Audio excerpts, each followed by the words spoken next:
Shivarsavana Videvi Dayataya Kripabdaye Krishna Sambandha Vijnana Dayane Madhurya Ujjvala Premadya Shri Rupanuga Bhaktida Shri Gaura Karuna Shakti Vigrahaya Namostude Namaste Gauravani Srimati Dinatarane Rupanuga Viruddha Pasiddhanta Dvantaharane Namo Gauda Kishoraya Sakshad Vairagya Murtaye Vipralambara Sambodhe Pudam Pujayate Namah Namo Bhakti Vinodaya Sachidananda Namane Gauda Shakti Swarupaya Rupanugavadayate Gaura Virbhava Bhumistvam Nirdeshta Sajjana Priya Vaishnava Sarvabhauma Shri Jagannathaya Te Namaha Vansha Kalpatarubhyascha Kripa Sindhubhya Evacha Patitanam Pavanebhyo Vaishnavebhyo Namo Namaha Namo Mahabhadanyaya Krishna Prema Pradayate Krishnaya Krishna Chaitanya Namne Gaura Trishe Namaha He Krishna Karuna Sindhu Dinabandho Jagatpate Gopesha Gopika Kanta Radha Kanta Tapta Kanchana Gaurangi Radhe Vrindavaneshwari Vrishabhanu Sute Devi Pranamami Hari Priye Jayatam Suruto Pangor Mama Mandamatergati Matsarva Swapadam Bhojo Radha Madana Mohano Divyad Vrindaranya Kalpadrumadha Shrimad Ratnagara Singhasanasto Shrimad Radha Srila Govinda Devo Preshta Libhi Sevyamano Smarami Shriman Rasarasarambi Vamshivata Tatakstitaha Karshan Venu Swanair Gopir Gopinata Shri Estuna Vrindai Tulsi Debai Priyaye Keshavasya Cha Krishna Bhakti Prade Devi Satyavachai Namo Nama Panchatattvatmakam Krishnam Bhaktarupa Swarupakam Tavataram Bhaktakyam Namami Bhakta Shaktikam Shri Krishna Chaitanya Prabhu Nityananda Shri Advaita Gadadhar Shivasadi Gaur Bhakta Vrinda Hare Krishna Krishna Krishna Hare Hare Hare Rama Rama Rama Hare Hare Hare Krishna Krishna Krishna Hare Hare Hare Rama Rama Rama Hare Hare. We'll sing a Guru song from Gaudiya Giti Gucha.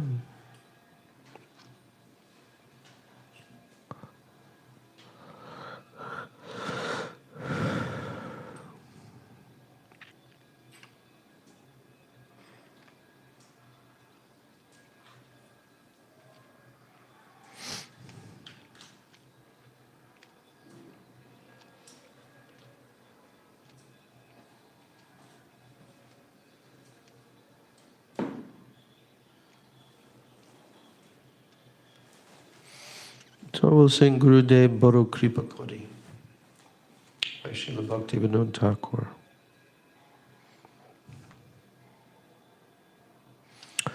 O Gurudev, you have very mercifully given me a place in Godrum, within the forests of Sri Gaura Mandala. You have ordered me to dwell in this place, which is non-different from Braj, and to chant the holy names of Sri Hari.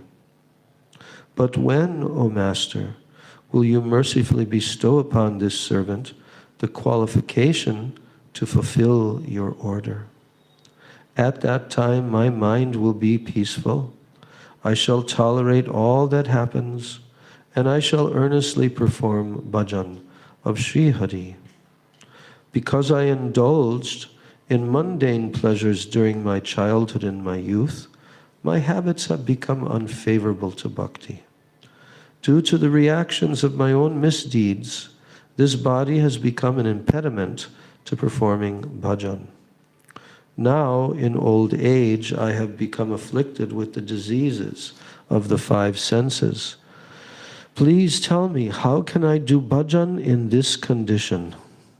Weeping and weeping, I have fallen at your lotus feet, greatly overwhelmed. The diseases of the 5 senses are called pancharog, and they can also refer, pancharog, can also refer to the 5 kinds of misery, which is called panchaklesh. What are those 5 kinds of misery? Avidya, ignorance; asmita, false ego; raga, material attachment; dvesha, aversion; and abhinivesha, absorption in material objects. So,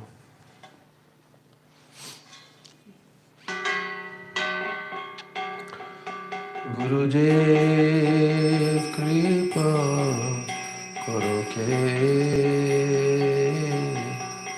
mujhe ko, oh wait.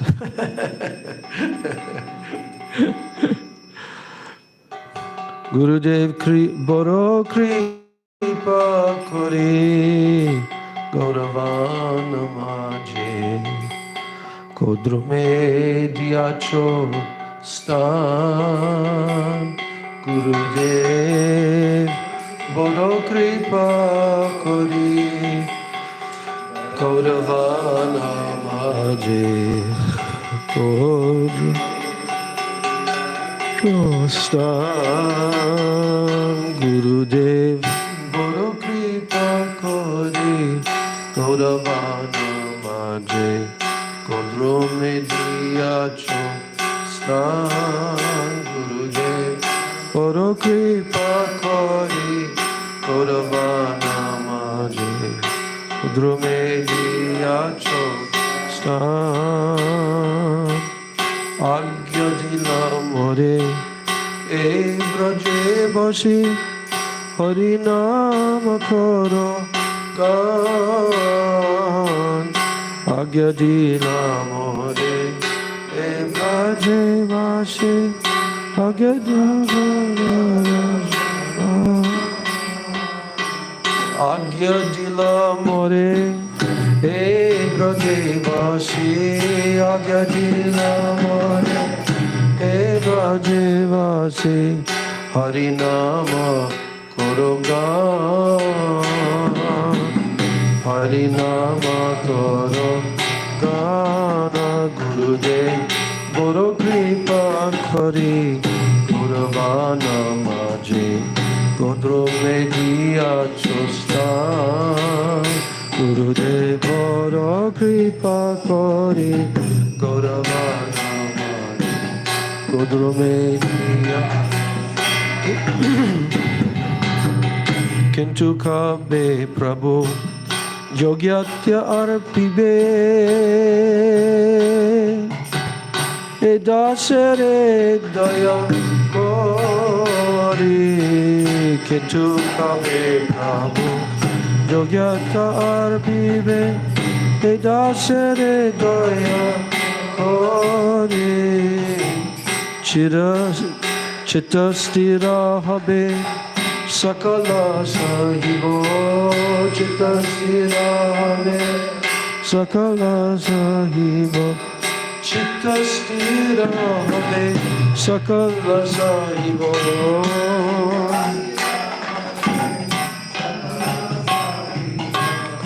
ekante bajibo hari,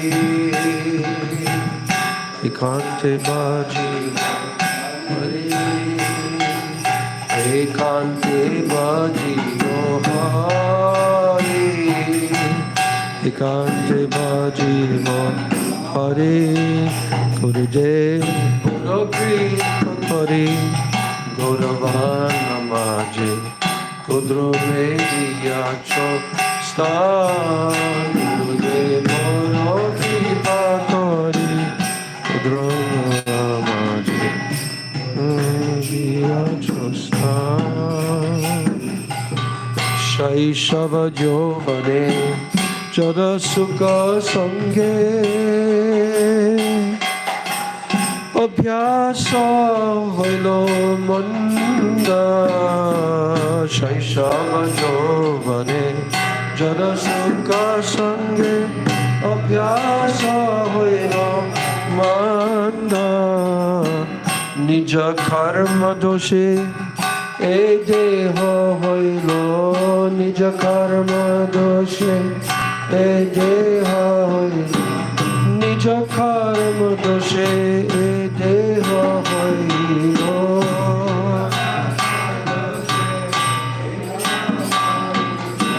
Bhajanera pratibandha, Bhajanera pratibandha, O Bhajanera pratibandha, Bhajanera pratibandha, Gurudev Boro Kripa Kari, Gauravan Namaje, Kudro Mediya Stan, Gurudev Boro Kripa Kari, Gauravan Namaje, Kudro Mediya Stan, Vardakye Khan Pancharoga Hata, Kemone bojibo bolo, Vardakye Kana Pancharoge Hata,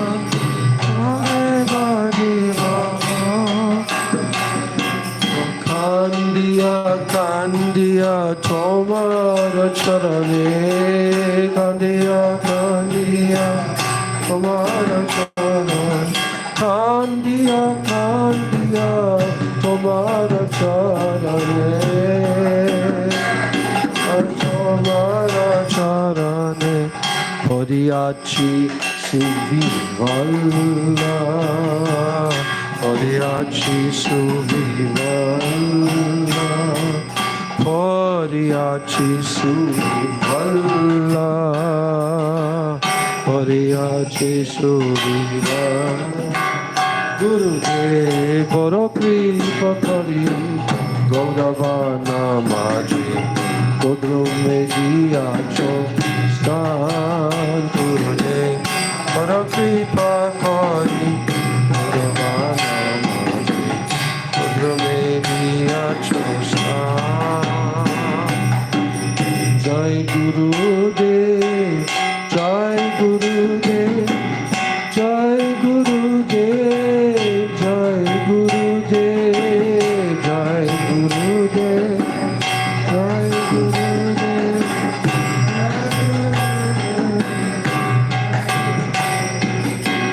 Jai Gurudev, Jai Gurudev,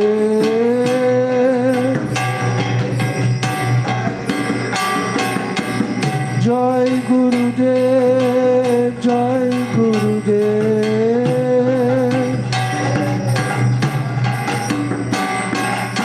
Jai Gurudev, Jai Gurudev, Jai Gurudev,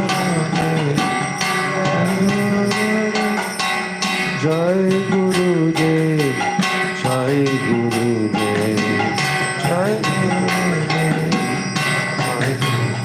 Gurudev Boro Kripa Kari, Gauravan Namaje, Kudro Mediya Stan, Gurudev Boro Kripa Kari, Gauravan Namaje, Kudro Mediya আজ্ঞা দিলাম মরে এ ব্রজে বসে হরি নাম আজ্ঞা দিলাম মরে এ ব্রজে বসে হরি নাম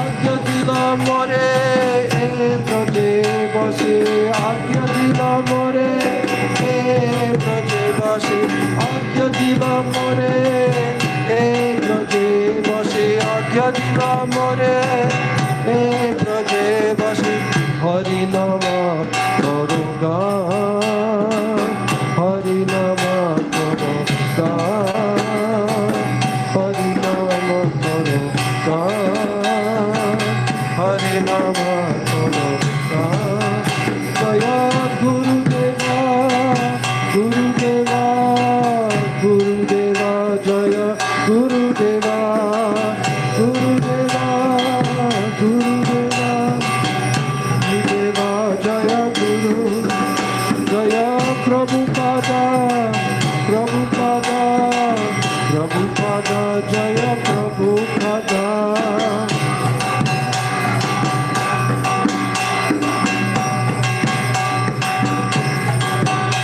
জয়ন্তায় জয় গো জয়ন্তায় জয় গো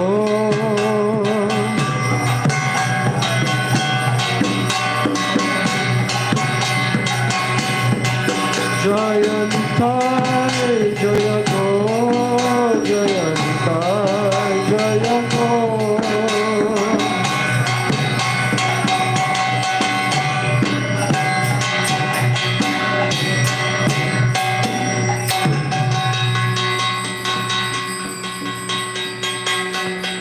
গৌরাঙ্গ বলতে হবে পুলকাশ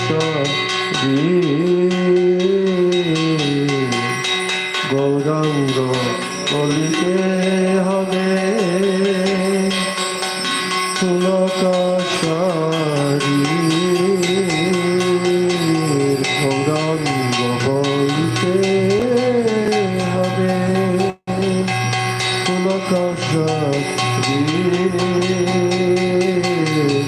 গৌরাঙ্গ বলতে হবে পুলকাশারী হরি হরি হরি হরি লিখে না জানে বাবে মে হরি হরে বলিতে না জানে বাবে ও হরে হরি বলিতে না জানে বাবে মে হরে হরি বলিতে না জানে বাবে আর কবে নিতাই চন্দের করুণা হইবে আর কবে নিতাই চন্দের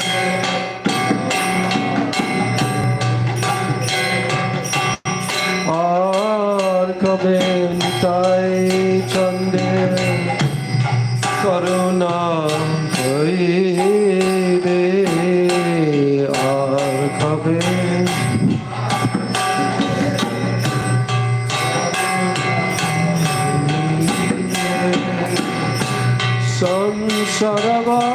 সংসারবাসনম হবে তুচ্ছ হবে সংসারবাসনম হবে তুচ্ছ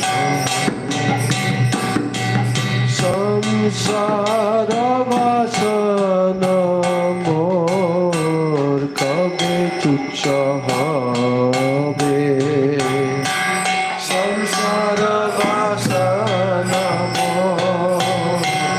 কবে তুচ্ছ হবে বিষয়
Chaitanya Prabhu Nityananda Shri Krishna Chaitanya Prabhu Nityananda Shri Advaita Gadadhar Shivasadi Gaur Bhakta Vrinda Shri Advaita Gadadhar Shivasadi Gaura Bhakta Vrinda Jaya Gaura Bhakta Vrinda Jaya Gaura Bhakta Vrinda Hare Krishna Hare Krishna Krishna Krishna Hare Hare Hare Krishna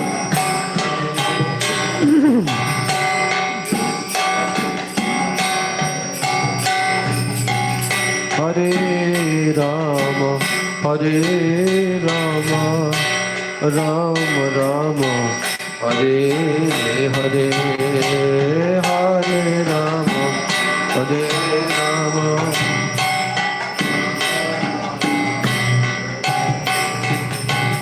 Hare Krishna Hare Krishna Krishna Krishna Hare Hare Hare Krishna Hare Krishna Krishna Krishna Hare Hare Hare Rama Hare Rama Rama Rama Hare Hare Hare Rama Hare Rama Hare Hare Hare Krishna Hare Krishna Krishna Krishna Hare Hare Hare Krishna Hare Krishna Krishna Krishna Hare Hare Hare Rama Hare Rama Rama Rama Hare Hare Hare Rama Hare Rama Rama Rama Hare Hare Krishna Krishna Hare Hare Krishna Krishna Hare Hare Rama Rama Hare Hare Rama Rama Hare Krishna Hare Krishna Krishna Krishna Hare Hare Hare Krishna Hare Krishna Krishna Krishna Hare Hare Hare Rama Hare Rama Rama Rama Hare Hare Hare Rama Hare Rama Rama Rama Hare Hare Rama Rama Hare Hare Rama Rama Hare Hare Krishna Krishna Hare Hare Krishna Krishna Hare Hare Oh Hare Krishna Hare Krishna Krishna Hare Hare Hare Krishna Hare Krishna Hare Rama Hare Rama Rama Rama Hare Hare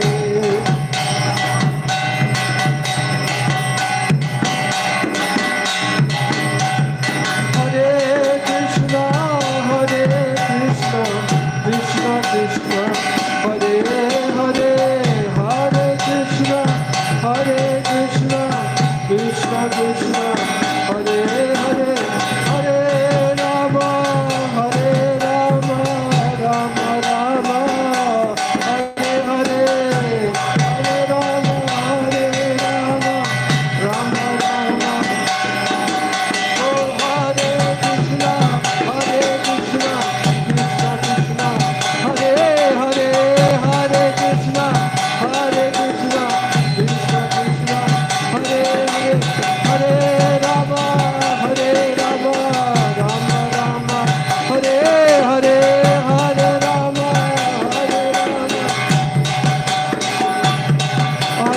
Krishna, Hare Krishna, Krishna Hare Hare, Hare Krishna, Hare Rama, Rama Rama, Hare Hare.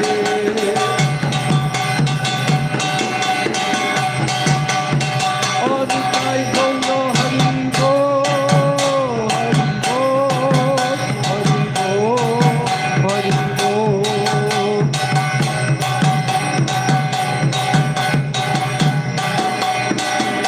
Sai Gaur Hari Bol, Hari Bol, Hari Bol, Hari Bol.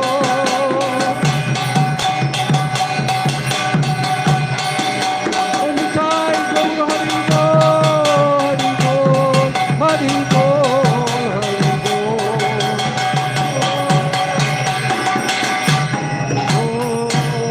Hari Bol. Nitai Gaur Premanande, Hari Hari Bol. Nitai Gaur Premanande, Hari Hari.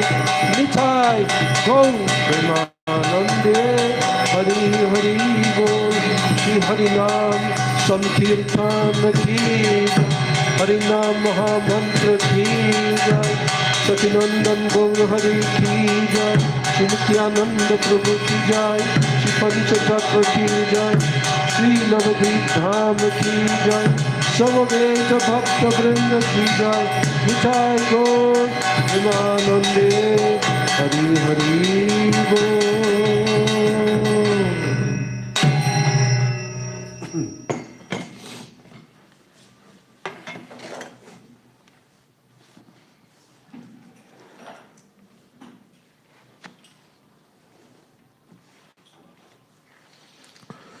Gurve Gaurachandraya Radhikaya Tadalaye Krishnaya Krishna Bhaktaya Tadbhaktaya Namo Namah.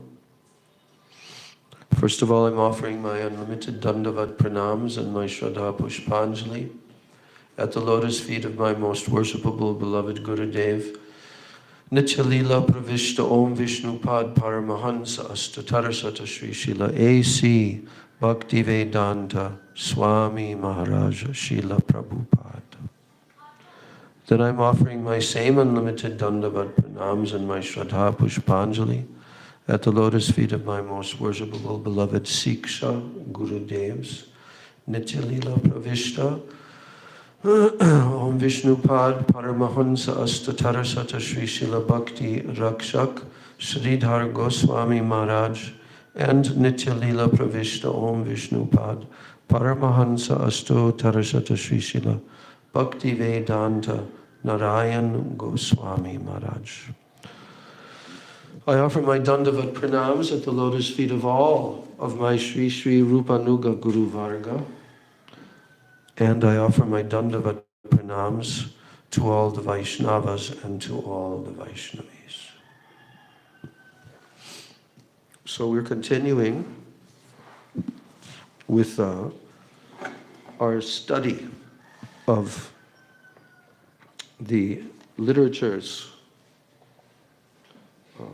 very essential literatures given by our Goswamis, and then given to us by our Rupanuga Guru Varga. That means the Sri Upadeshamrita, Sri Manasiksha, Sri Ragvartna Chandrika, Sri Jaiva Dharma, and what? This particular study is mainly these books. We may touch upon that. Not in this, that's another. So in our last class, we reviewed, first of all, the final shlokas from Srila Prabhupada Bhaktisiddhanta Saraswati Thakur's commentary of the 8th verse, in which he cited many different shlokas from Chaitanya Charitamrita, especially, and Bhakti Rasamrita Sindhu. And we reviewed his presentation in the last part of his fairly long purport. And in that section, also in that reading, not only the other class, but the class before, we began to hear from him his description, his explanation of what are called the 5 dashas. And we began to become a little bit familiar with these 5 dashas, what they are, how they correspond to different stages within the hierarchy of our ascension in the stages of bhakti as we advance. So, but in order to go deeper into that topic, which is the most important topic, because it's telling us what we have to do if we want to enter into these higher stages, what we will have to do, what states of absorption and consciousness we will have to begin to enter, at least to begin. So in the last chapter of Jaiva Dharma, which is chapter number 40, so that chapter, let me just go to the beginning again. That chapter is titled The Supreme Wealth. It's the culmination of all the discussions that have been had in the final 3rd section of Jaiva Dharma, Rasa Tattva section.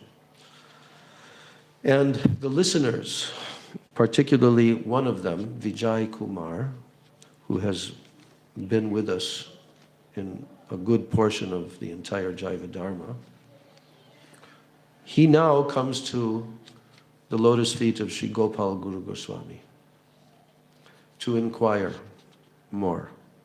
His inquiries are what ultimately we one day will have to deeply inquire and deeply contemplate within our own self.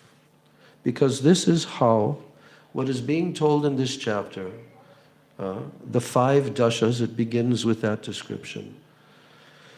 And how Vijay Kumar, who is now prepared, all the prerequisites have been followed by him. And now this intense desire and greed has arisen within his heart. Now he wants to know from Gopal Guru Goswami what he must do, what stages he must enter, and so forth. So I'll just review this a little bit.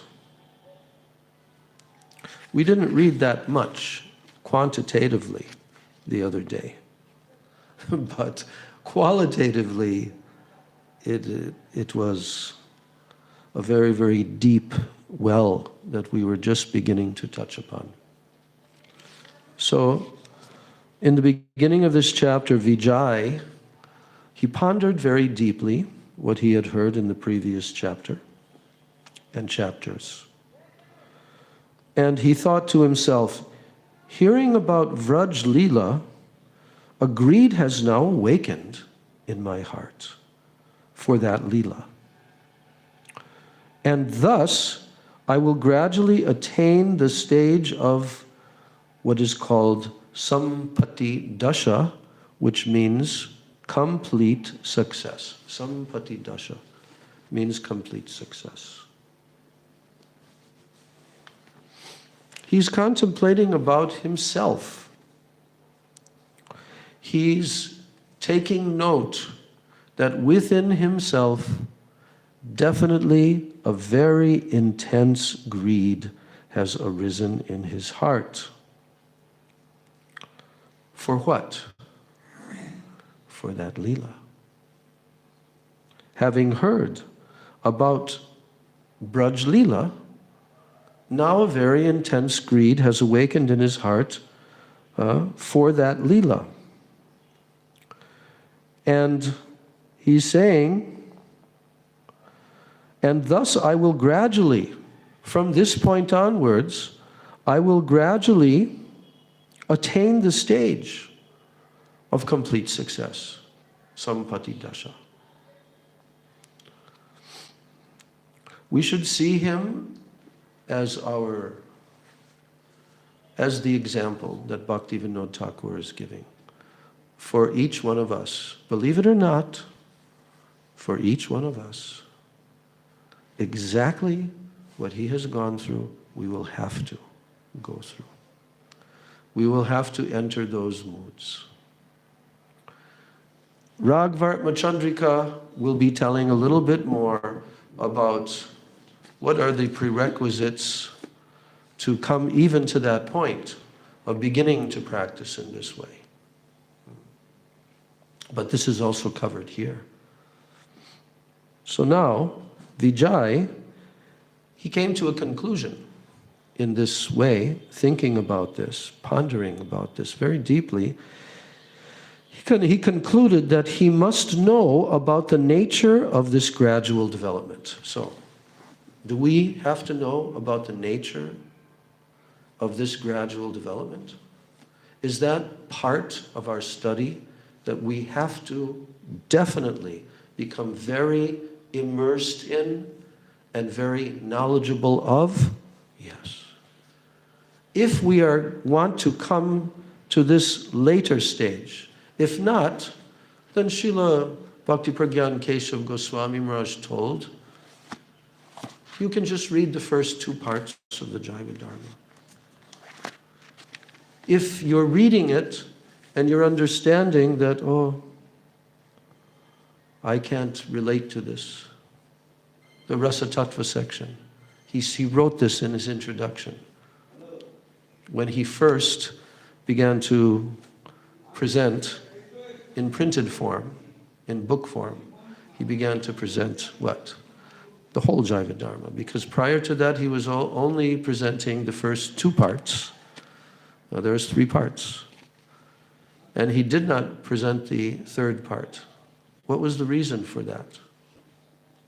Why did Param Gurudev not present the third part at that time?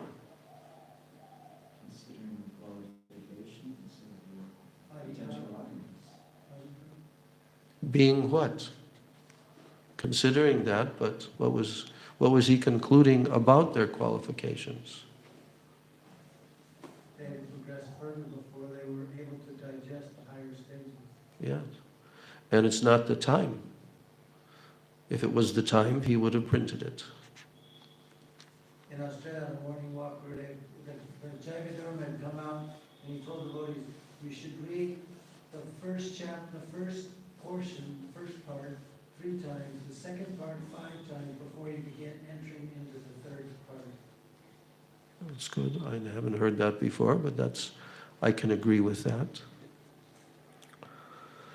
In his introduction, and that's here, in this same book here, his introduction from the Hindi version is given here in English translation. And there he's telling that previously we have not presented these two sections, this third section. But now we are presenting it with the caveat that the reader should begin to examine his own adhikar, whether or not he himself feels that this is appropriate for him to begin to study this and to enter this. And if not, then he should not read. This is the point. So Vijay Kumar, he's coming to the Mahabhagavad stage very soon now. And he says, thinking in this way, that he must know about the nature of this gradual development, so thinking in this way, he approached to Sri Guru Goswami, and he humbly inquired from him, O Prabhu, I need to know. I need to know the various stages that a bhakta undergoes. Beginning from the stage of hearing to the stage of sampati dasha, complete success. Then Gopal Guru Goswami answered, altogether, there are 5 stages. First, Shravan Dasha, which is called the stage of hearing. Second, Varan Dasha, the stage of acceptance. Third, Smaran Dasha, the stage of remembrance. Fourth, Bhav Apan Dasha, the stage of spiritual ecstasy. Bhav Apan, meaning coming to the stage of Bhav. And fifth, Prem Sampati Dasha, the state of attaining the highest success of Prem. So now Vijay inquires, please kindly explain Shravan Dasha.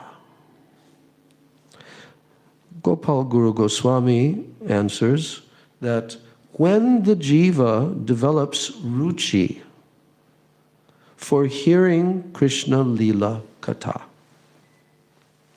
when that happens, that the jiva develops ruchi for hearing Krishna Lila Katha, it should be understood that his state of aversion has been removed. This is such an important sentence. We read it the other day, and we're beginning to comprehend that this is one of the criterion for actually hearing, for coming to the stage of ruchi in wanting to hear this Krishna Lila Katha. But if the jiva does develop that ruchi for hearing Krishna Lila Katha, then what can we understand about that jiva? What can we understand about the progressive march of that jiva in his attempt to traverse this path of Shuddha Bhakti? We have to, yes, go on. It is aversion. Say it louder. That he's letting go of any feelings of aversion. Aversion to what? What is aversion? What is being referred to here? To being the eternal, constant servant of your Lordship. Right. So if someone is averse, what's their condition? A jiva that is averse to Krishna, that means Krishna what? Vimukha or Bahirmukha, which is all the jivas in the material universes. They're all in that condition. They have this aversion.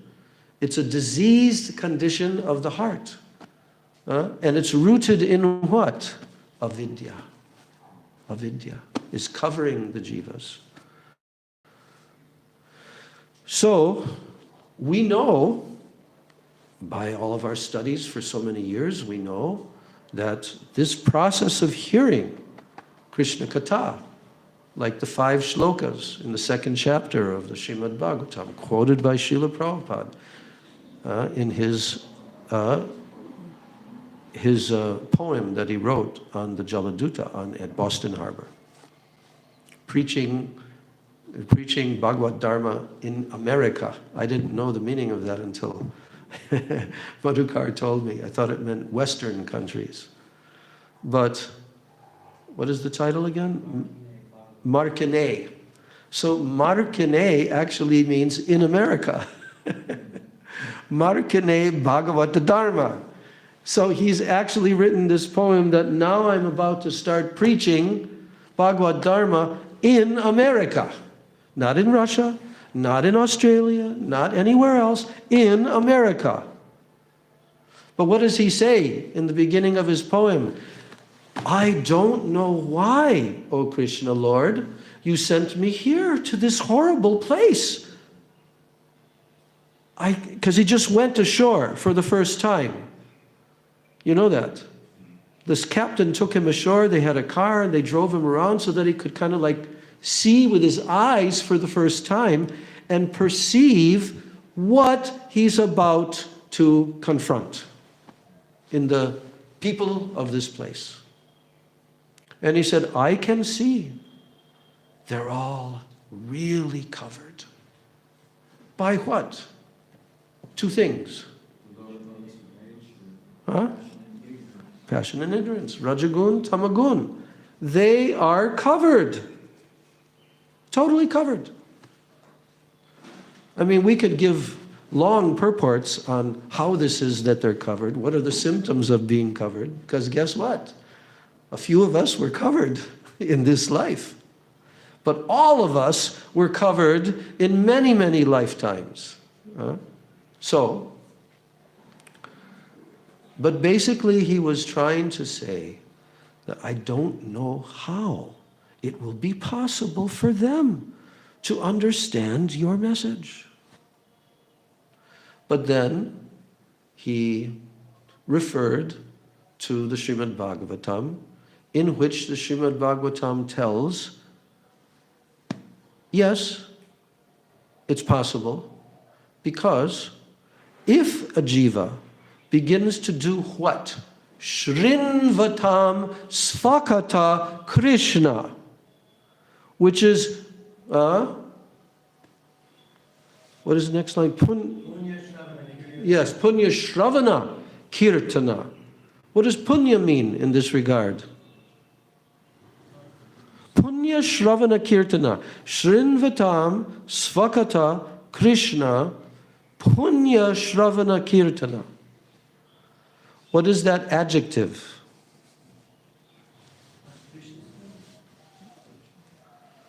We have to understand the context. What is the meaning of that Sanskrit word being used? Punya. Punya Shravana Kirtana. Because we know that punya also refers to other things like pious activities and so forth.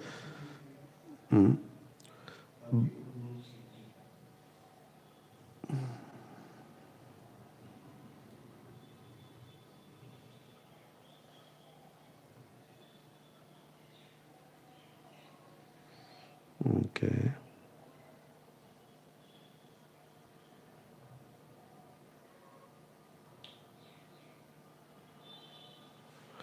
Okay. This is verse 17 in the second chapter. And what is it telling? Verse 17 is telling Shrinvatam Svakata Krishna. Punya. Now, here, Srila Prabhupada is giving the adjective or the synonym for punya, virtuous, virtues. It is full of virtue. What does virtue mean? What does virtue mean? Virtue means very, very exalted, very pure, very high level, virtuous.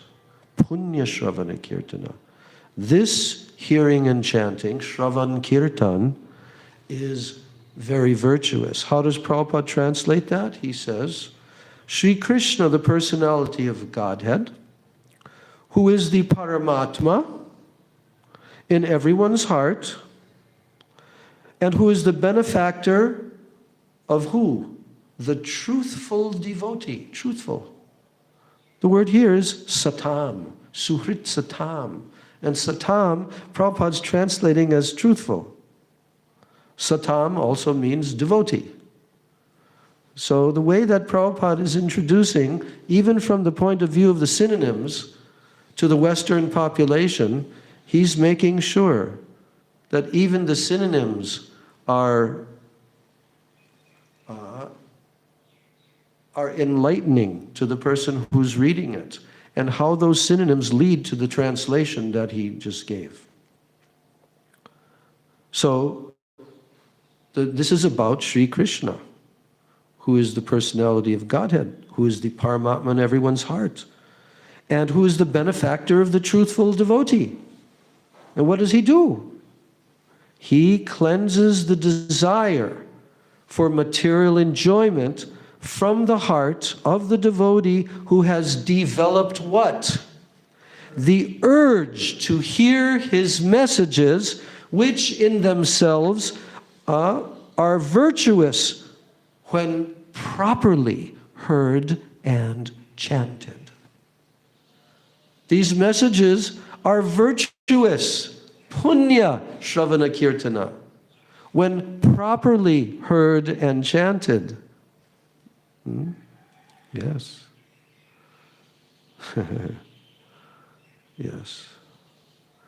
And so, actually, the first word, Shrinvatam, what do you think the meaning is? Shrinvatam.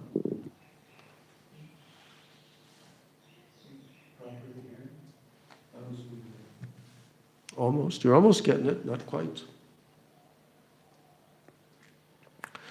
It means those who have developed the urge to hear the message. And we will be hearing about that in the explanation right here in the Jaiva Dharma, because there's two different categories. There's one person who's hearing by, what was the word used? Chance or something like that, by chance. Yeah. But the other type. So this is talking about persons who developed the urge to hear, which is all important. If someone doesn't have that, it's very difficult for them to even begin to come onto the path of bhakti. How all important. And what is the example given in the first canto? After these first 3 chapters, Narada, Vyasadeva, how the Bhagavatam came to be manifested, right?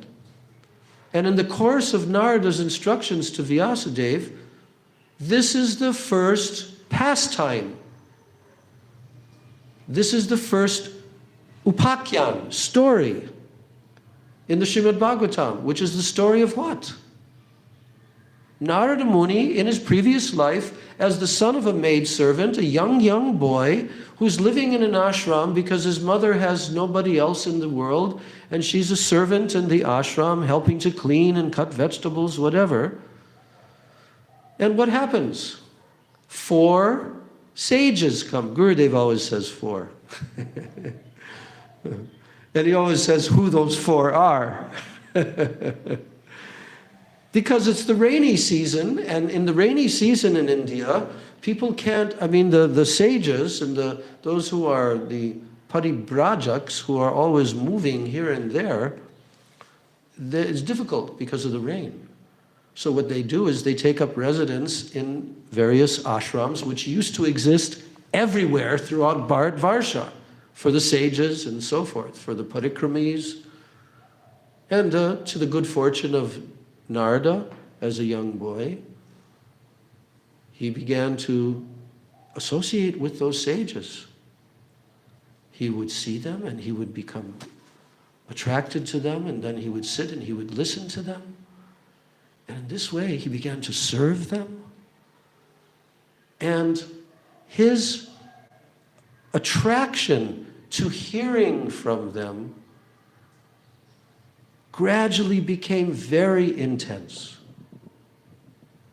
And seeing this mood of this young boy, those sages did what?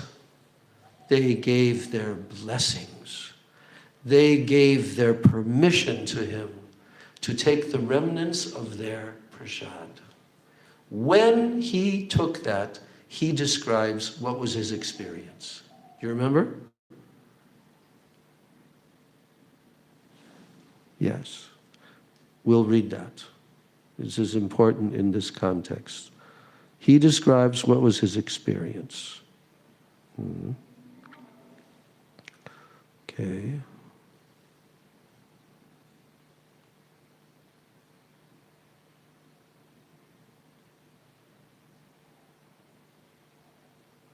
Okay. It's actually the conversation between Narada and Vyasadeva, 6th chapter. Because Vyasadeva said, Sutta Goswami said, O Brahmanas, thus hearing all about Sri Narada's birth and activities, Vyasadeva, the incarnation of God and the son of Satyavati, inquired as follows. So we have to go back to the 5th chapter. It's at the end of the 5th chapter. Come on.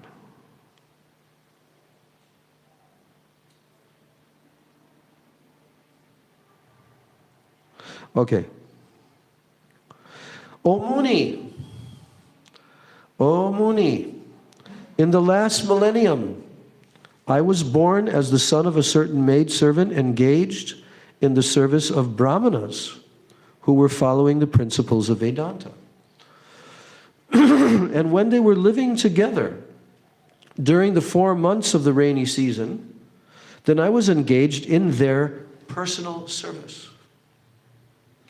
And although they were impartial by nature, those followers of the Vedanta blessed me with their causeless mercy. And as far as I was concerned, I was self-controlled, and I had no attachment for sports, even though I was a boy. And in addition, I was not naughty, and I did not speak more than required. Extraordinary qualities.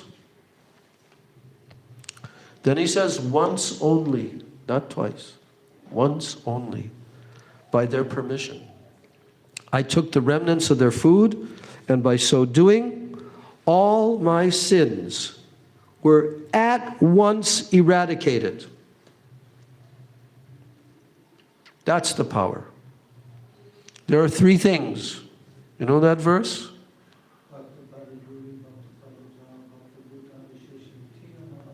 What are they?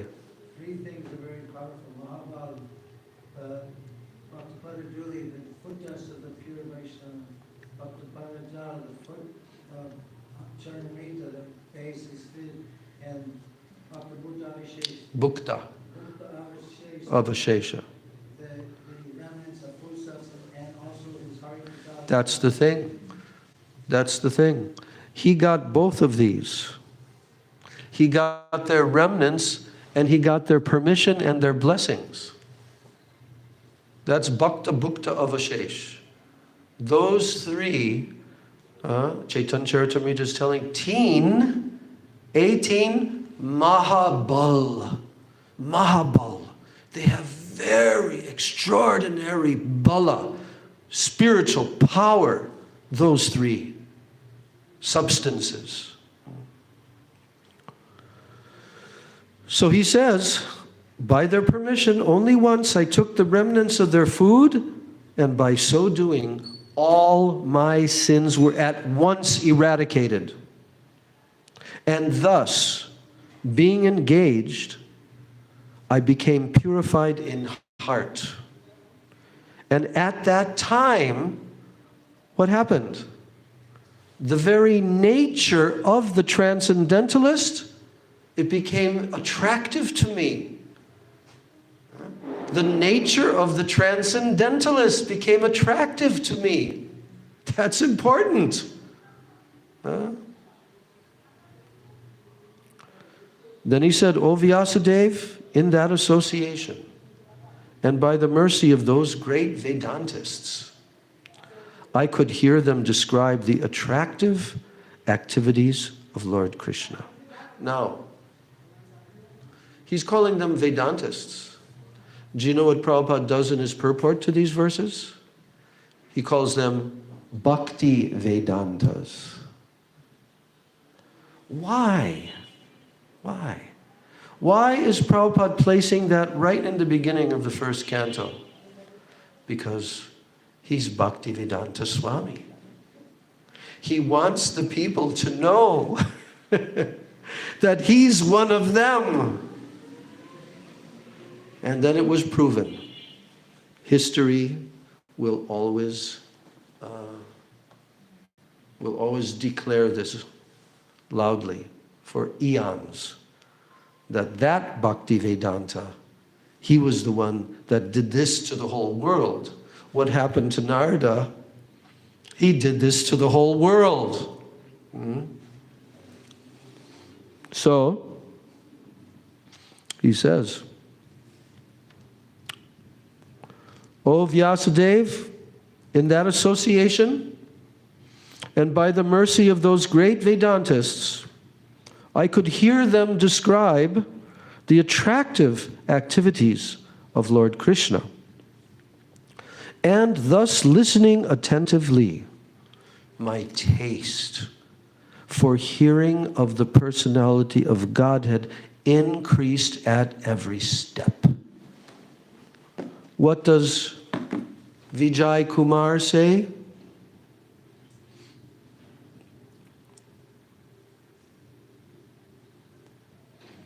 He examined himself and he said about his own self, pondering deeply, hearing about Braj Leela, a greed has now awakened in my heart for that Leela. And thus I will gradually attain the stage of complete success, Sampati Dasha.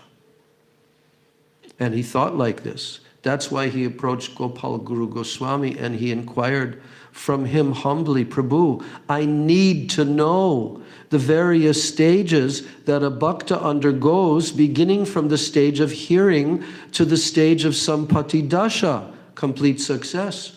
And then Gopal Guru Goswami tells the names of these 5 stages. Then he says, kindly explain Shravan Dasha. Then Goswami says, when the jiva develops ruchi for hearing Krishna Leela Katha, it should be understood that his state of aversion has been removed.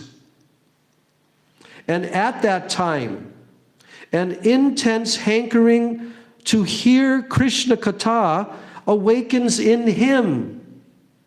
And he has to hear transcendental Krishna Katha from the lips of a bhakta who is much more advanced than he is.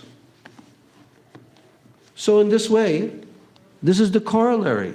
That's why Srimad Bhagavatam begins with Narada Muni's experience. Because this is what's going to happen to anyone that studies this entire Srimad Bhagavatam. What happened to Narada Muni? By hearing, by associating with the pure devotees, the elevated sages, ruchi is going to come. So then he says, and thus listening attentively, my taste for hearing of the personality of Godhead increased at every step. O great sage, as soon as I got a taste for the personality of Godhead, my attention to hear of the Lord was unflinching. He's going to explain 2 types of hearing, 2 types of listeners. This is the type of listener who is going to attain perfection. The other type of listener, he's going to get sukriti by his chance listening, being in that situation. He gets sukriti. But this is the one who for many lifetimes already had many bhakti unmukha sukritis, and now in this life he gets this association which immediately stimulates his desire and his attraction to hear. So he says, I got a taste for the personality of Godhead, ruchi. My attention to hear of the Lord was unflinching. And as my taste developed, I could realize that it was only in my ignorance that I had accepted gross and subtle coverings, because both the Lord and I are transcendental.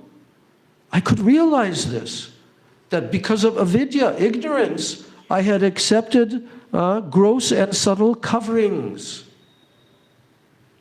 And then thus, during 2 seasons, the rainy season and autumn, I had the opportunity to hear these great souled sages constantly chant the unadulterated glories of Lord Hari.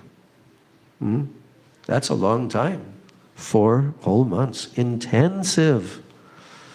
So as the flow of my devotional service began, the coverings of the modes of passion and ignorance vanished. I was very much attached to those sages. Yes. All of these qualities. This is what will take place. I was very much attached to those sages. I was gentle in behavior, and all my sins were eradicated in their service. And in my heart, I had strong faith in them. I had subjugated the senses, and I was strictly following with body and mind. Strictly following with body and mind. I had subjugated the senses. So, as they were leaving, those Bhakti Vedantas, who are very kind to poor-hearted souls, they instructed me in that most confidential subject, which is instructed by the personality of Godhead Himself. And by that confidential knowledge, I could understand clearly the influence of the energy of Lord Sri Krishna, the creator, maintainer, and annihilator of everything. By knowing that, one can return to Him and can personally meet Him. O Brahman, Vyasadeva, it is decided by the learned that the best remedial measure for removing all troubles and miseries is to dedicate one's activities to the service of the Supreme Lord, Personality of Godhead, Sri Krishna.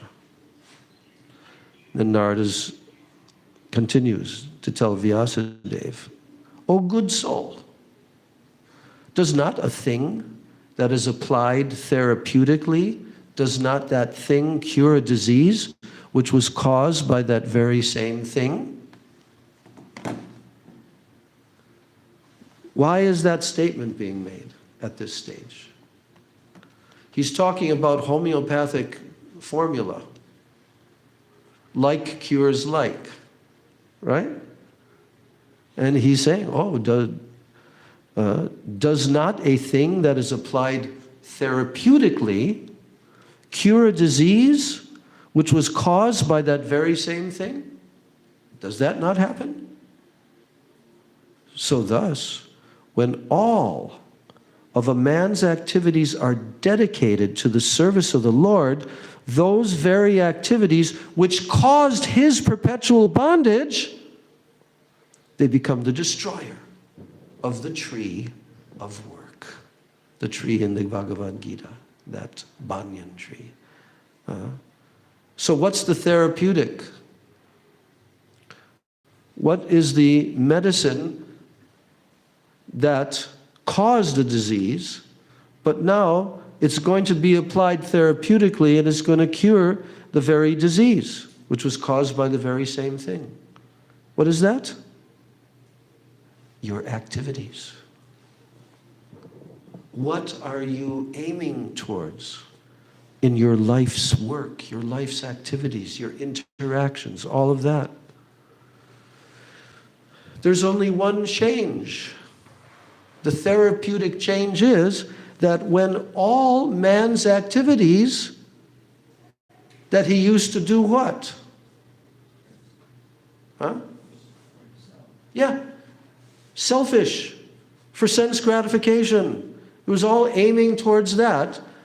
But now, when a man's activities are dedicated to the service of the Lord, those very activities which caused his perpetual bondage, they become the destroyer of the tree of work.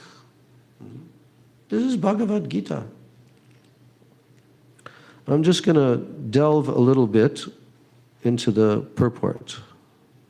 So Prabhupada is explaining about this therapeutic thing being applied therapeutically. So he says that an expert physician treats his patient with a therapeutic diet. For example, milk preparations sometimes cause disorder of the bowels, but the very same milk converted into curd, meaning yogurt, and mixed with some other remedial ingredients, it cures such disorders. And similarly, the threefold miseries of material existence cannot be mitigated simply by what? Simply by material they cannot be mitigated simply by material activities. The threefold miseries of material existence, they cannot be mitigated by material activities. But such activities have to be spiritualized. Just as by fire, iron is made red hot, and thereby the action of fire begins. So similarly, the material conception of a thing, it is at once changed as soon as it is put into the service of the Lord. Did Prabhupada have a word for this? Yes. So that is the secret of spiritual success. We should not try to lord it over the material nature, nor should we reject material things. The best way to make the best use of a bad bargain, thank you, is to use everything in relation with the supreme spiritual being. Everything. To use everything in relation to the supreme spiritual being. So everything is an emanation from the Supreme Spirit, is it not? Did not everything that exists come from that Supreme Spirit? And by his inconceivable power, he can also convert spirit into matter and matter into spirit. Did you know that? He can convert spirit into matter and matter into spirit by his inconceivable power. Therefore, a material thing, and then Prabhupada puts in so-called. Therefore, a so-called material thing is at once turned into a spiritual force by the great will of the Lord. Did Prabhupada do that? He sure did. Great spiritual force by the will of the Lord. A material thing. At once it becomes turned into a spiritual force by the great will of the Lord. So the necessary condition, what's the necessary condition for such a change? The necessary condition for such a change is to employ so-called matter in the service of the Spirit. That is the way to treat our material diseases, plural. And that is the way to elevate ourselves to the spiritual plane where there is no misery, there is no lamentation, and there is no fear. When everything is thus employed in the service of the Lord, we can experience that there is nothing except the Supreme Brahman, the Supreme Brahman, the Supreme Source of everything. There's nothing except that. When can we understand that? When everything is employed in the service of the Lord. Then we can understand that. So the Vedic mantra, Sarvam Kalvidam Brahma, he just says everything is Brahman. This is thus realized by us.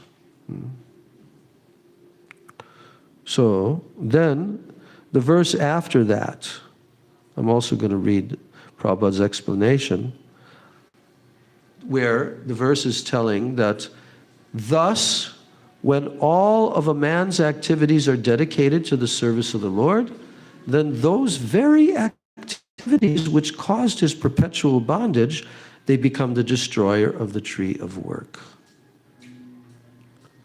So, the Sanskrit of this verse is Evam Nrinam Kriya Yoga. Here's the word Kriya Yoga, which people like to use nowadays. But they have no idea what actual Kriya Yoga is. Kriya Yoga is the synonym here is all activities. All activities. So, Evam Nrinam Kriya Yoga Sarve Samsriti Hetava. Everything in samsriti, in the material existence, Hetava, cause. Ta evatma vinashaya kalpante kalpita pare. So thus, when a man's activities are dedicated to the service of the Lord, those very activities which caused his perpetual bondage, they become the destroyer of the tree of work. So why is Narada mentioning this to Srila Vyasadeva? Because he's telling his own story. That's what happened to me. And he's also stating that this is what can happen to every other living entity, what happened to me. So in this purport, did you have something? No.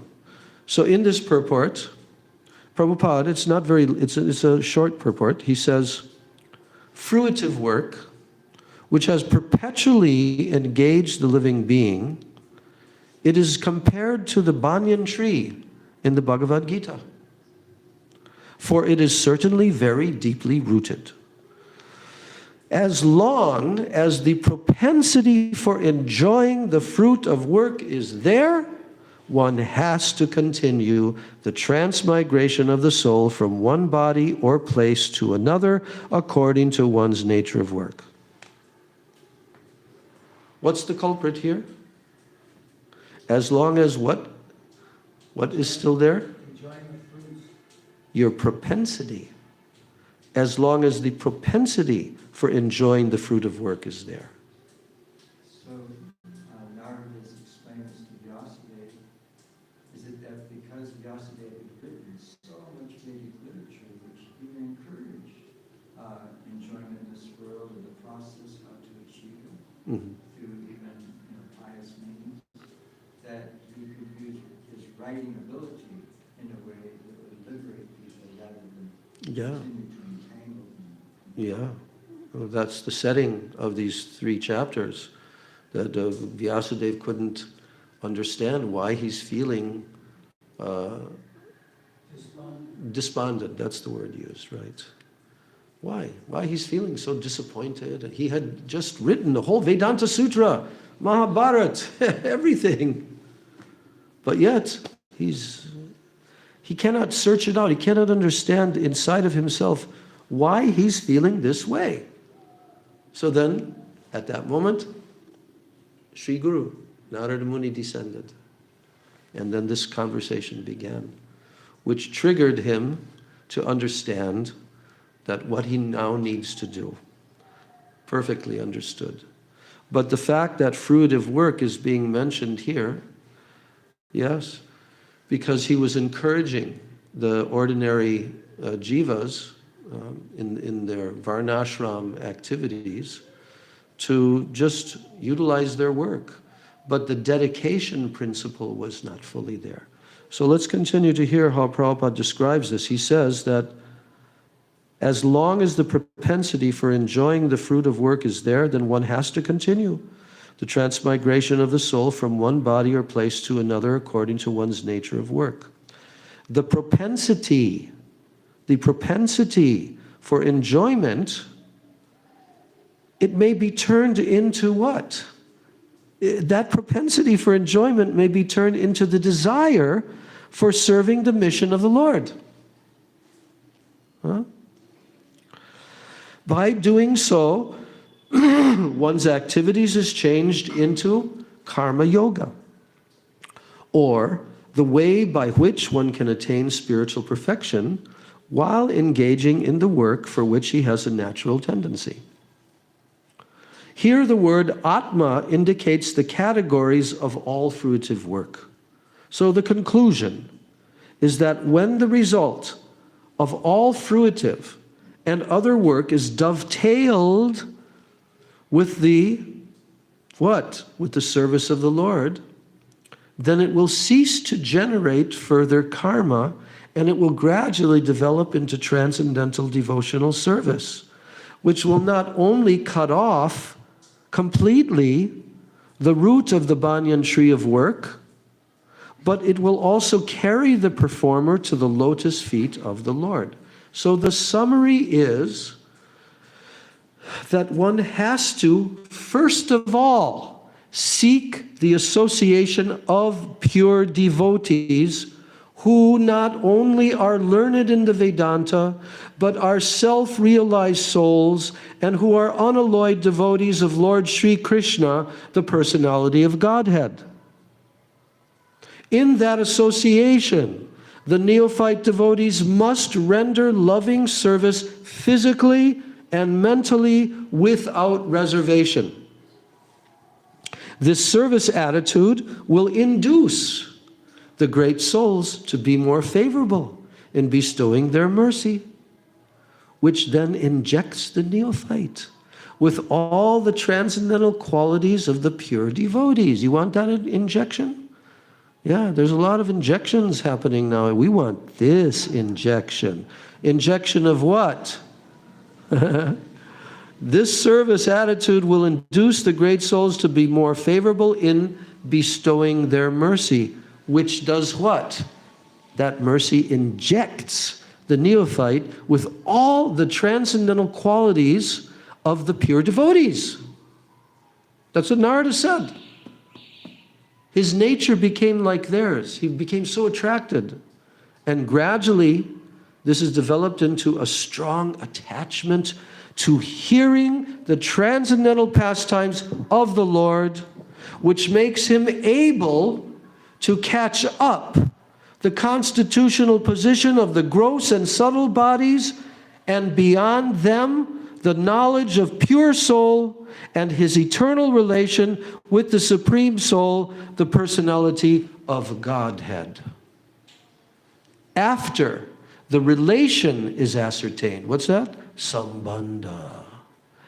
Sambandha Gyan. After the relation is ascertained by establishment of the eternal relation, pure devotional service to the Lord begins gradually developing into perfect knowledge of the personality of Godhead beyond the purview of impersonal Brahman, localized Paramatma. By such Purushottam Yoga, 15th chapter Bhagavad Gita, by such Purushottam Yoga, as it is stated in the Bhagavad Gita, one is made perfect even during the present corporeal existence. And one exhibits all the good qualities of the Lord to the highest percentage. Such is the gradual development by association of pure devotees. End of purport. Did Prabhupada not put everything, as he told, into the first canto? Did he or did he not put everything? He said, I've put everything in the first canto. Why did he put everything in the first canto? Because he didn't know if he'll be able to give any further than that. So therefore, he packed it. So, yes. So then he states that, thus when all a man's activities are dedicated to the service of the Lord, this is Narada again speaking to Vyasadeva, then those very activities which cause his perpetual bondage, now they become the destroyer of the tree of work. And whatever work is done here in this life for the satisfaction of the mission of the Lord is called Bhakti Yoga. Yes. Or transcendental loving service to the Lord.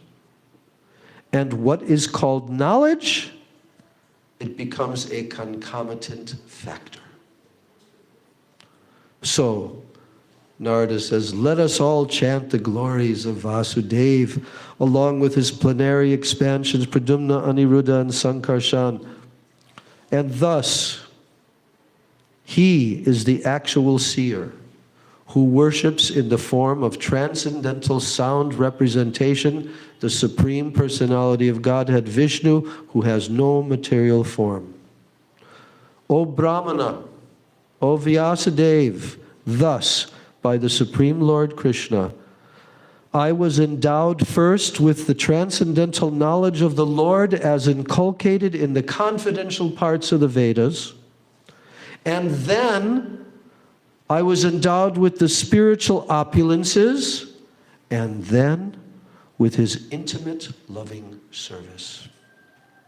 Please, therefore, Vyasadeva, describe the Almighty Lord's activities, which you have learned by your vast knowledge of the Vedas, for that will satisfy the hankerings of great learned men, and at the same time it will mitigate the miseries of the masses of common people who are always suffering from material pangs. Indeed, there is no other way to get out of such miseries. End of that chapter. And then after that, Vyasadeva asks him in the next chapter, what did you then do? What happened next? Then he tells the whole story of how his mother died from a snake bite, how the sages, when they left, they also blessed him, how he was left with no one in this world, and by the inspiration of the sages, they initiated him, actually. And now he began to wander. Just he left that place and he began to wander. It's such a beautiful description what the earth must have been like back then, probably, and who knows which yuga, Dwapara yuga, or whatever. And how he came to a very lonely place in the middle of a forest. And then his heart was just breaking. His heart was breaking. And his feeling of separation from the Lord. So he did what the sages told him to do. At that time, in that yuga, the Dharma was to sit down in perfect control of the mind and meditate upon the form of the Lord as the Paramatma within the heart. And as he was doing that, what happened?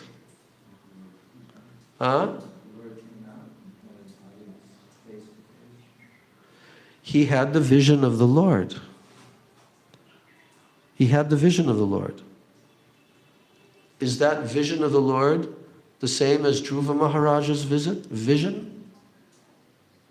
What's the difference? Dhruva Maharaj also, at the end of that 6 months, he got the vision of Lord Vishnu right in front of him. But what's the difference between Narada's vision and perception of the Lord and Dhruva Maharaj's? Huh? Maharaj was a Sakha Bhakta, and Narada was more transcendental. Narada viewed the Lord in his heart, and he disappeared, whereas Yes. Maharaj, Yes. he actually saw him. Yes, the Lord did not appear outwardly. He had the darshan of the Lord completely within his heart. And what did he describe when he had that darshan? What happened to him?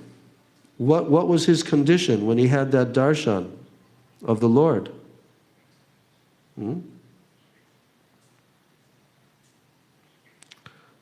He said,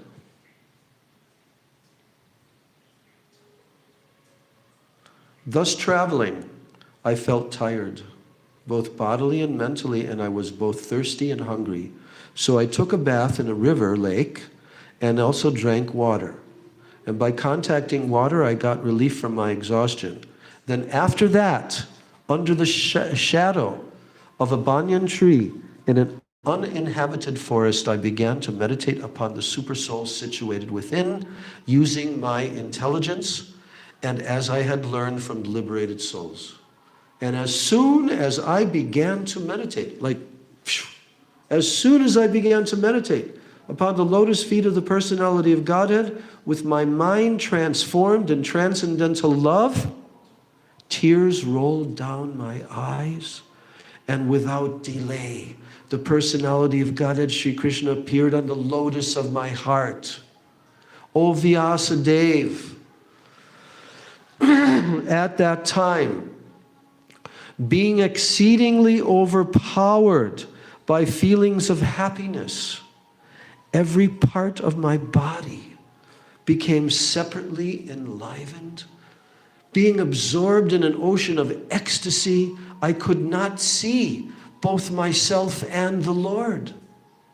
The transcendental form of the Lord, as it is, it satisfies the mind's desire and at once erases all mental incongruities. So upon losing that form, I suddenly got up, being perturbed, as is usual when one loses that which is desirable.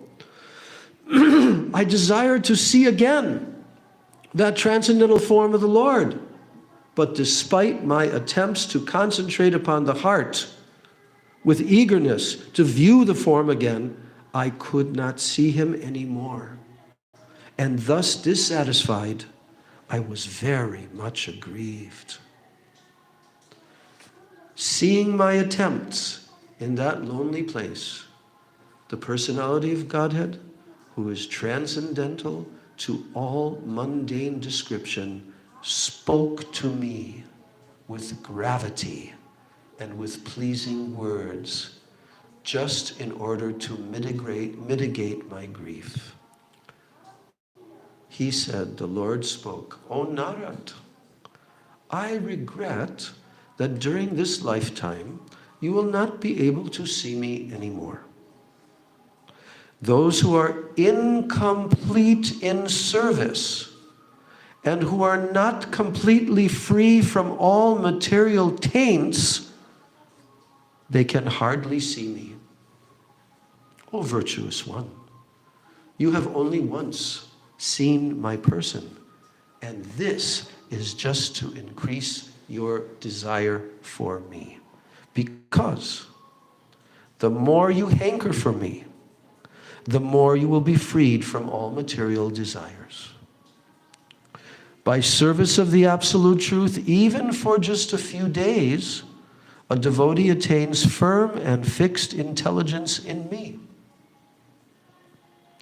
And consequently, he goes on to become my associate in the transcendental world after giving up the present deplorable material worlds.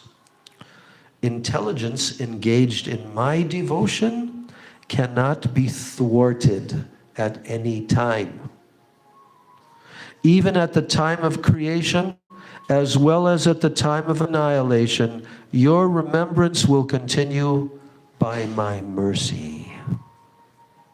Then, that supreme authority, personified by sound and unseen by eyes, but most wonderful, that personality stopped speaking. And feeling a sense of gratitude, I offered my obeisances unto him, bowing my head. And thus, I began chanting the holy name and fame of the Lord by repeated recitation, ignoring all the formalities of the material world. Such chanting and remembering of the transcendental pastimes of the Lord are benedictory. So doing, I traveled all over the earth, fully satisfied, humble, and unenvious. And so, O Brahmana Vyasadeva, in due course of time, I, who was fully absorbed in thinking of Krishna, and who therefore had no attachments, being completely freed from all material taints, I met with death, as lightning and illumination occur simultaneously.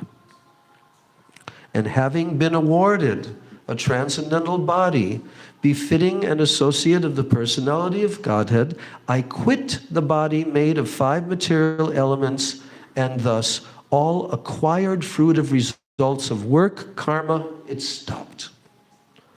At the end of the millennium, when the personality of Godhead, Lord Narayan, laid down within the water of devastation, then Brahma began to enter into him along with all creative elements, and I also entered through his breathing.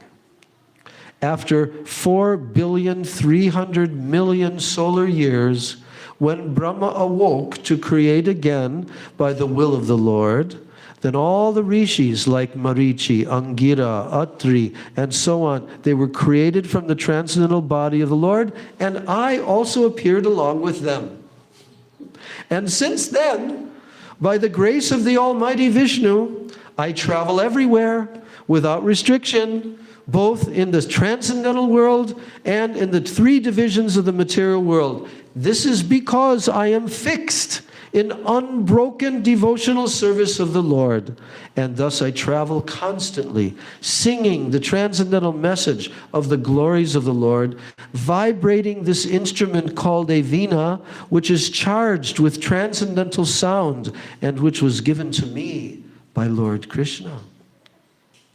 So the Supreme Lord Sri Krishna, whose glories and activities are pleasing to hear, at once appears on the seat of my heart, as if called for, as soon as I begin to chant his holy activities.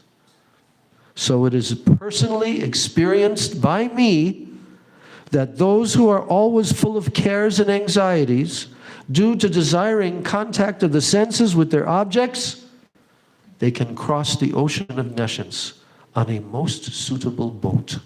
The constant chanting of the transcendental activities of the personality of Godhead. So he says, O Vyasadeva, you are freed from all sins.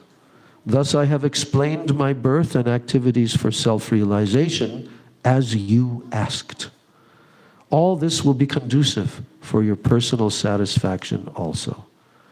Then finally, Sutta Goswami said, thus, addressing Vyasadeva, Srila Narada Muni took leave of him, and vibrating on his veena instrument, he left to wander at his free will.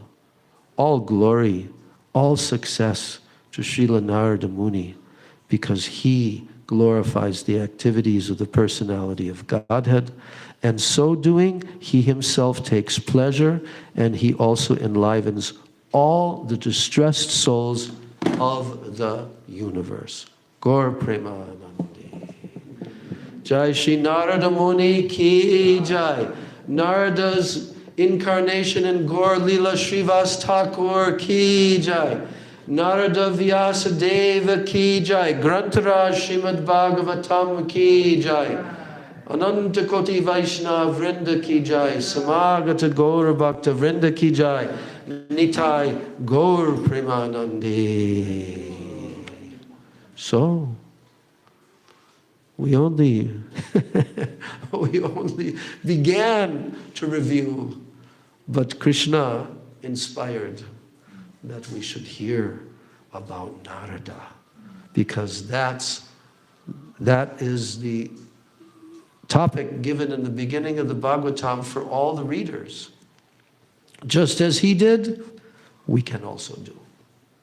So how fortunate we are that we have, in this human form of life, we have gotten this very high exalted association. Now we have to churn it.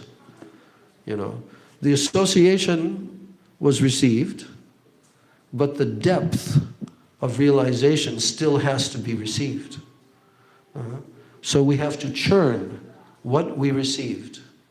And practically, there's nothing more beneficial than the Vani that they recorded in their translations and commentaries on the books, on these transcendental literatures. So that's how the Krishna consciousness movement began. Prabhupada brought the Srimad Bhagavatam along on the ship, started to distribute to bookshops, and gradually, he gave classes in his rented room. Some people started to come. He would tell, today 2 people came, they gave 50 cents to me. as donation. He recorded in his New York diary. But then Krishna had a plan, which Prabhupada said, I could not see it at the time. I could not see it. But certainly Krishna had this plan which unfolded as a miracle. And that's what Gurudev always used to say. Whenever he would refer to what Bhaktivedanta Swami Maharaj, Swamiji, what he has done is a miracle. And Prabhupada himself said that about what happened. But the miracle happened by the will of Krishna. Why? Because he's pure devotee. He's a pure devotee like Narada. He's a pure devotee that persons like Narada Rishi want to associate with him. So therefore, when he does kirtan, and he especially in Rath Yatra festival, Narada Muni comes. You probably were there at that festival when Prabhupada made that comment, huh? That why everything became so ecstatic. Well, there was one incident also in London, in that Conway Hall, I think it was. There's a famous picture of Prabhupada. And not so many people had come, but Prabhupada went on, he lectured and did kirtan. And the devotees experienced what they never experienced before. In the kirtan, they experienced such ecstasy. And after the kirtan, they brought this up to Prabhupada. Prabhupada, during the kirtan, they were so ecstatic. We can't comprehend. How did this happen? And Prabhupada said, oh, you did not see him? Narada Muni came. Narada really likes this pastime of the Krishna consciousness movement being spread to all far corners of the world by the pure devotees. He likes this thing very much. So Narada Muni, he decided that he was brought down to this earth planet by Sri Gauranga Mahaprabhu to become one of the Panchatattva, who are the gurus of the entire Kali Yuga. Of this whole Kali Yuga, they're the gurus. And then underneath them, Swarup Damodar, Roy Ramananda, 6 Goswamis, our whole line. This is the line. In this Danya Kali Yuga, there isn't another line. We can say that there's various lines, and there are.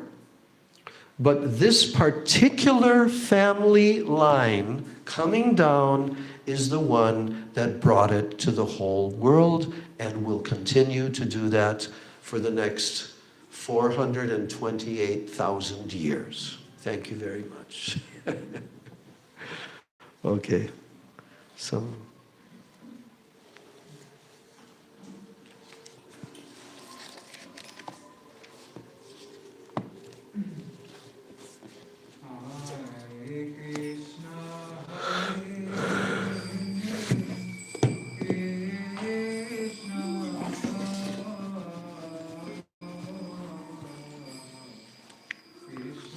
Got to bring it closer.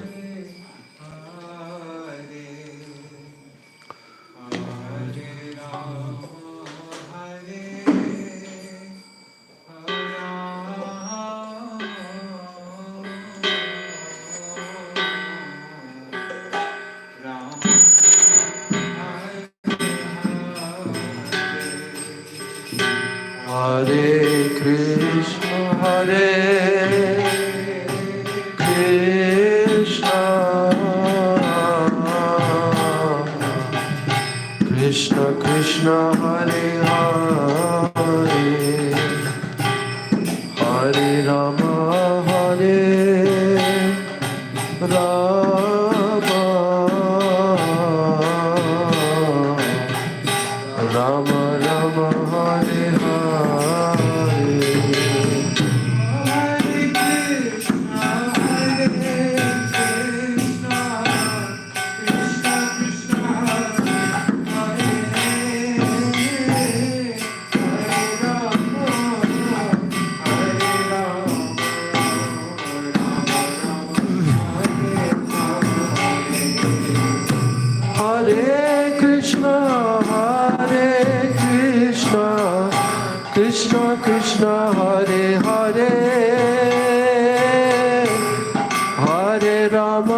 Hare Hare,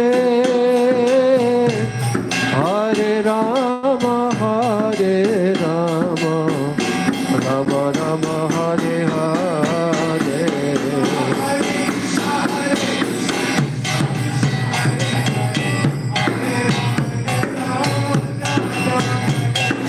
Hare Krishna, Krishna Krishna, Hare Hare, Hare Ram, Ram Ram, Hare Hare.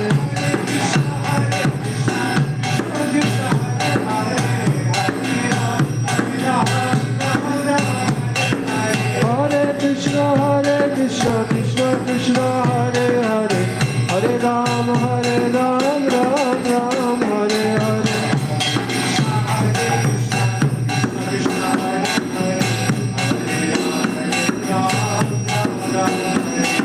Hare Krishna, Krishna Krishna, Hare Hare, Hare Ram, Ram Ram, Hare Hare.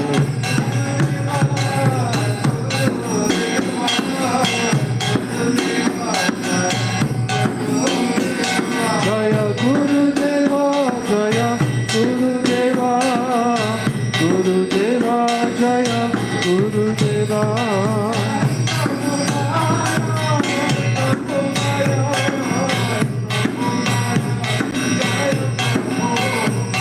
Jaya Prabhupada, Prabhupada, Prabhupada, Jaya Prabhupada.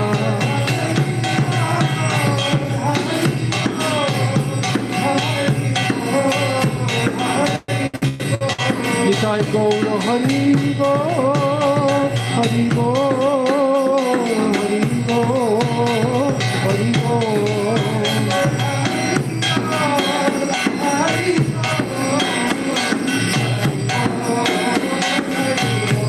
Nitai Gaur Hari Bo, Hari Bo, Hari Bo, Hari Bo.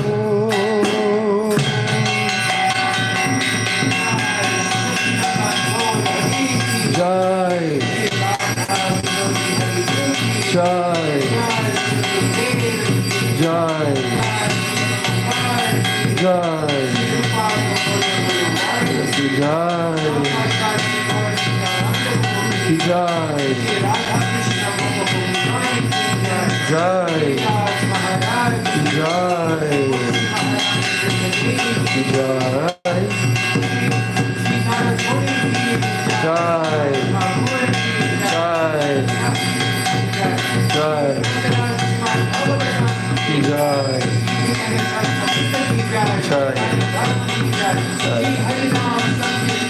Jai,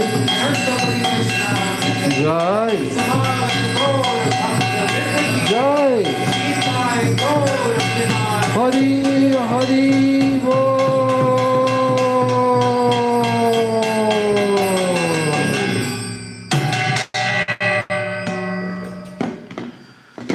Jai Jai. Vrindai Tulsidevai Priyai Keshavasya Cha Krishna Bhakti Prade Devi Satyavachai Namo Namaha Vancha Kalpatarubhyascha Kripa Sindhubheva Cha Patitanam Pavanebhyo Vaishnavebhyo Namo Namaha.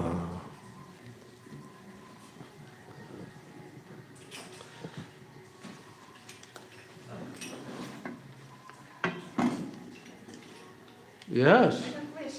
You have a question? Can we clarify one thing, one word? Fruitive. In Russian language there is no such word at all. Like it's something against fruit, and I'm not accepted because we want to receive like fruit of prema, and Krishna in Bhagavad Gita he wants only fruits from our food.